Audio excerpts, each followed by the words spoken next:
Welcome back to my Elder Scrolls lore series. Now, much of Elder Scrolls lore comes from either out-of-game sources or complex interpretations of in-game and out-of-game mixtures. To sum this up, this is my personal interpretation of the lore, and much of it will vary quite a bit from what your average lore master will tell you. But if you're okay with that, let's get on to the next episode.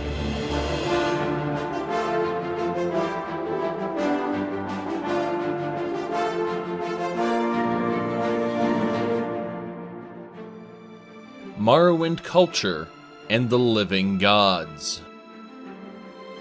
In the Somerset Isles, religion was all about ancestor worship. Now, the ancestors, specifically our ancestors, this word was translated into Aedra. Now, those who weren't our ancestors, those who did not help create the world, they were known as Daedra, not our ancestors. Worshipping them in the Somerset Isles was illegal. Some Altmer view the Daedra as equal to Aedra, however, and worship them as being equally powerful ancient spirits. These Altmer were seen as outlaws. The prophet Velothi guided the Altmer, whom agreed with his views, to the Somerset Isles. This group would be known as the Velothi. The catalyst that made the Velothi physically different from the rest of the Altmer culture was the Exodus event, when the Velothi decided to leave the Somerset Isles. The Aedra, Trinimac, the same knight who slew Lorcan in the days of old, appeared to stop the Velothi exodus. However, to answer the Velothi's prayers, the Daedra Boethiah appeared to challenge him. After Boethiah ate Trinimac and turned him into Malakath, the Velothi Aldmer would become Chimer. This is properly pronounced by several people in the lore community as Chimer. The Chimer would then travel to Morrowind. The culture of the Chimer is one of ancestor worship. But unlike the Aldmer, who worshipped very specific, larger Aedra, the greatest of their ancestors, the Chimer worshipped immediate bloodlines.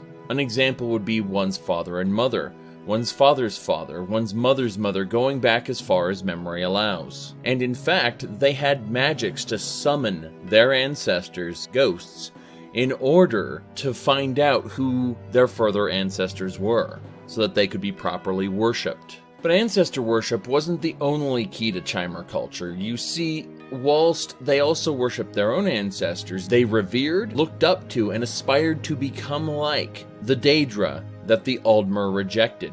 These were the pillars of Chimer culture.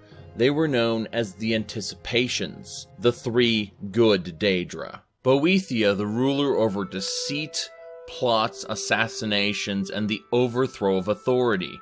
Boethiah was instrumental in removing the obstacle Trinimac from their way, and helping them overcome the oppressive culture of the Somerset Isles.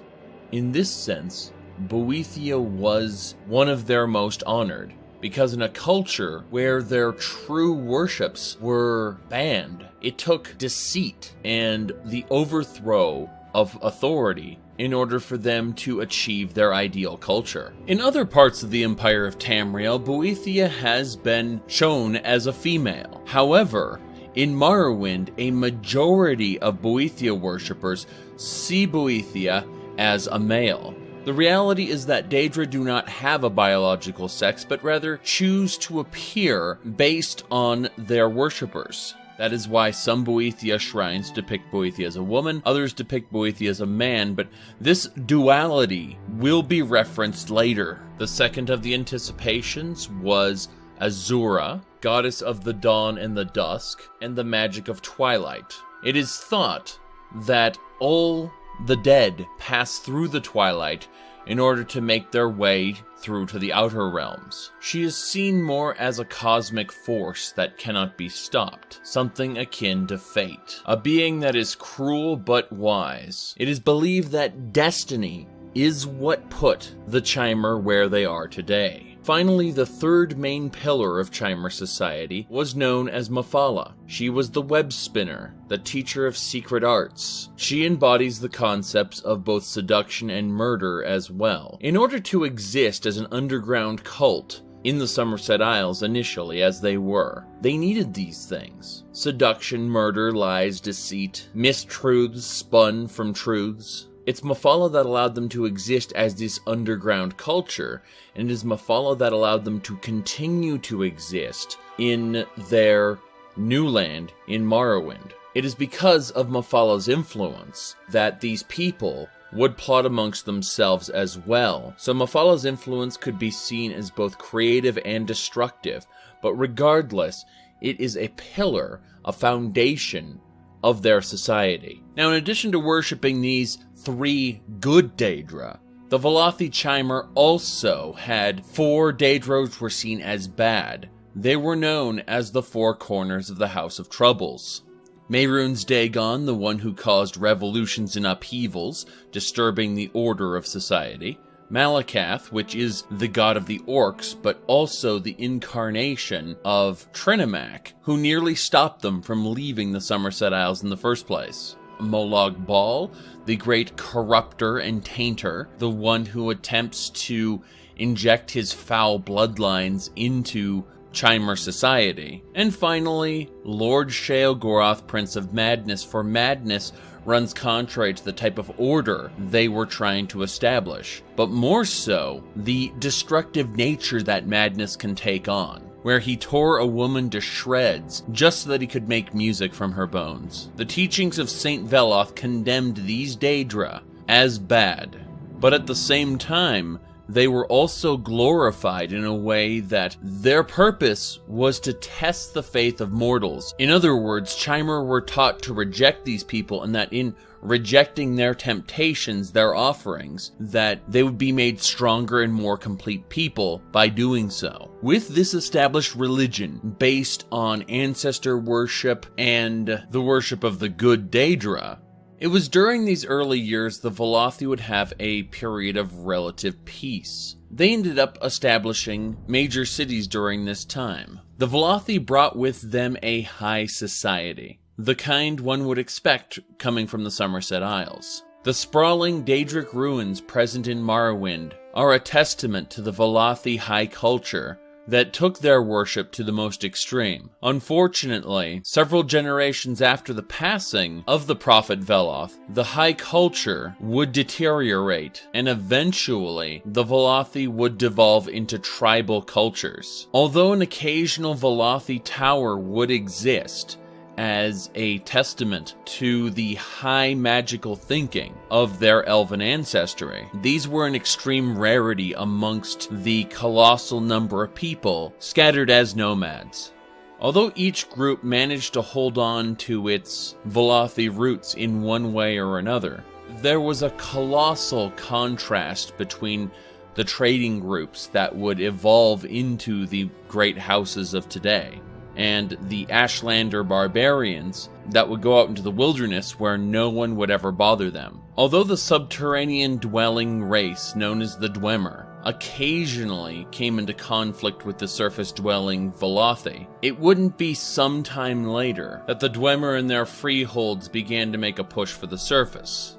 While the Dwemer believed in the gods' existence, they did not worship them as gods and believed in reason as opposed to faith. They reasoned that those beings that were greater, that were worshipped as gods, weren't really gods at all, but rather just much stronger beings, and deserved absolutely no reverence, but rather saw them as a challenge to eventually ascend to and conquer, using logic and reason.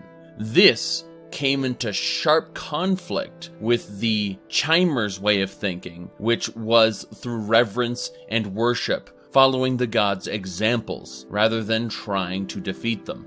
The Dwemer mocked the Chimer, calling their rituals foolish, and this bad blood would go on for some time. In the wake of constant battles with the Dwemer and other outside influences, the great houses and Ashlander tribes became united under a single banner. This banner took the form of the crest of Indoril Nerevar. He would be the Hortator, or the military commander of the United Chimer people. Nerevar would have several advisors. First and foremost, his queen, Alexia, also of the House Indoril, the warrior poet Vivek, and the wizard king Sotha-Sil.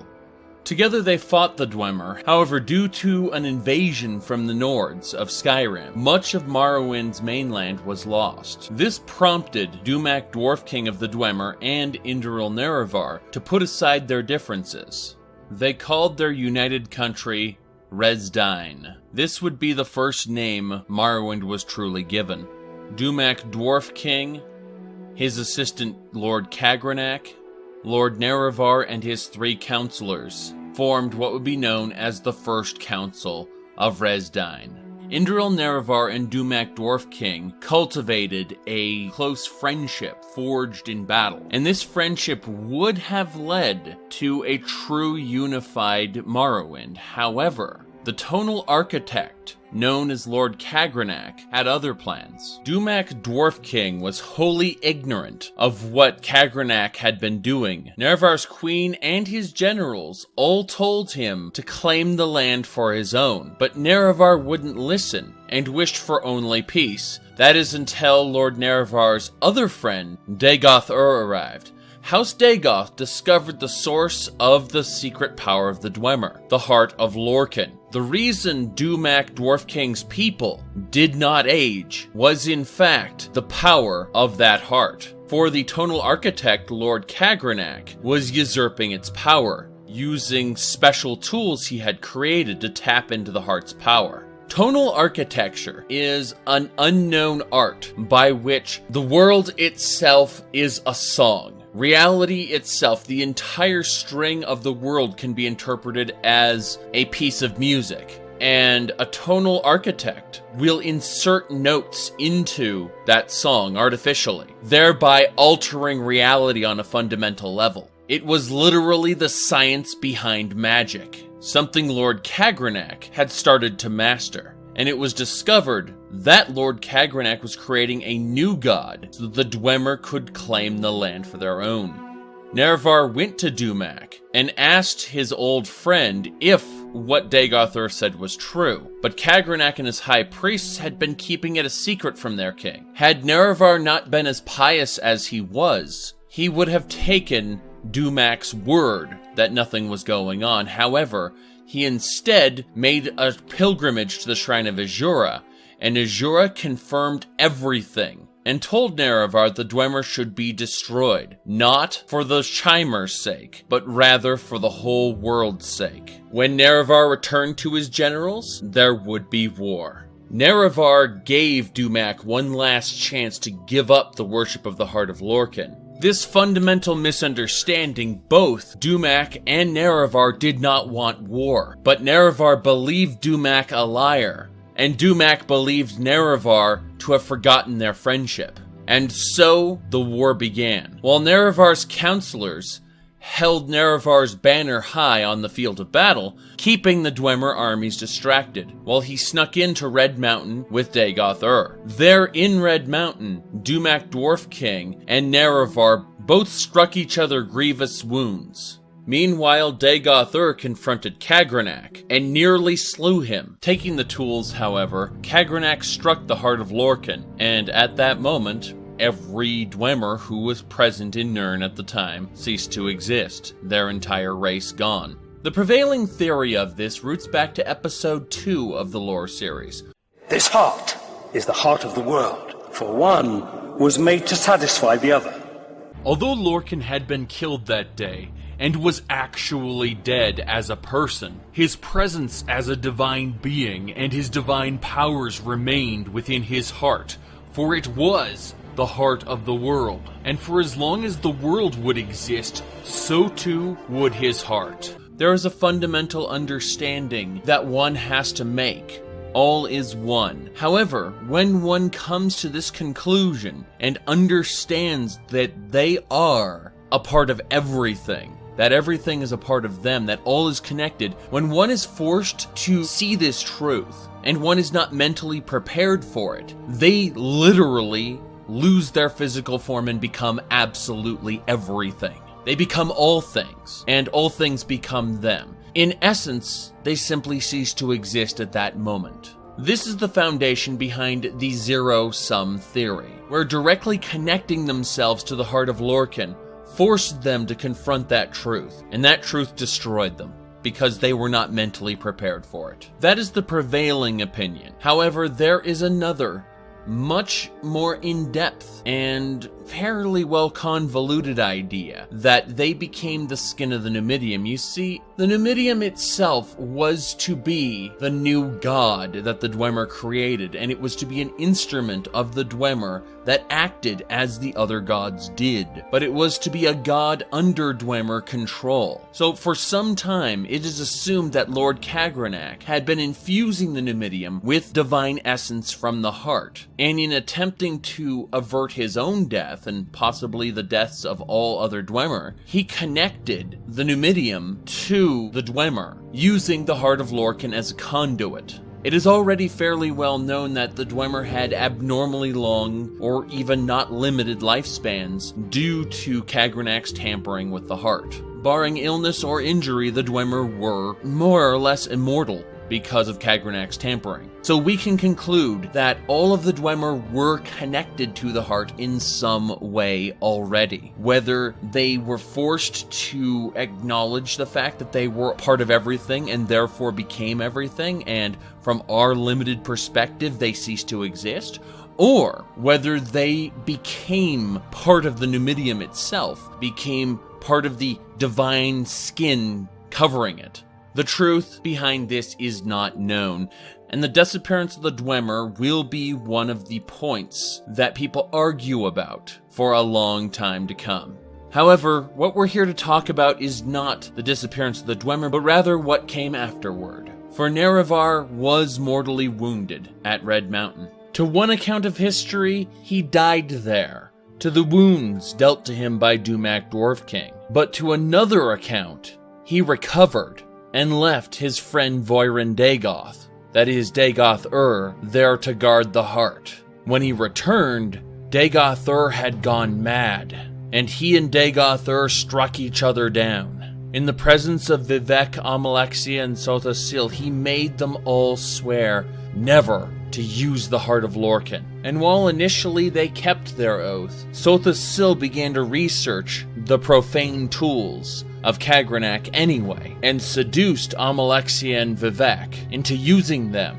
Some believe this seduction was figurative, others believe it was literal, and that Amalexia slept with her fellow counselor. Regardless, they resolved to use the tools of Kagrenac on the heart of Lorkhan to become living gods. His followers would betray that oath and invoke the wrath of Azura. And finally, and probably the most true out of all accounts, if you take Sermon 36 of the Sermons of Vivek, where Vivek states, Red Mountain exploded as the Hortator went too far inside, and you take the first letter out of each paragraph, the hidden message is foul murder. For deep down, he felt remorse for having killed Lord Nerevar. That is the third explanation. Seduced by the power that was before them, it is thought that the Tribunal murdered Lord Nerevar as he attempted to make them swear never to use the heart, that they let him die when he could have been saved, and that foul murder is what truly invoked the wrath of Azura. The wrath of Azura changed all Chimer to Dunmer. The changed elves became dark elves, and just as Lorkhan's betrayers became the divines of the imperial religion, so too did Nerevar's betrayers become gods themselves. They would be known as the Tribunal, Morrowind's living gods, and the religion that came up around them would be known as the Tribunal Temple. The three good Daedra that the Velothi faith cultivated would be attached to each member of the Tribunal. Amalexia was thought to be the anticipation of Boethiah. Vivek is thought to be the anticipation of Mafala. And Sotha Sil is thought to be the anticipation of Azura.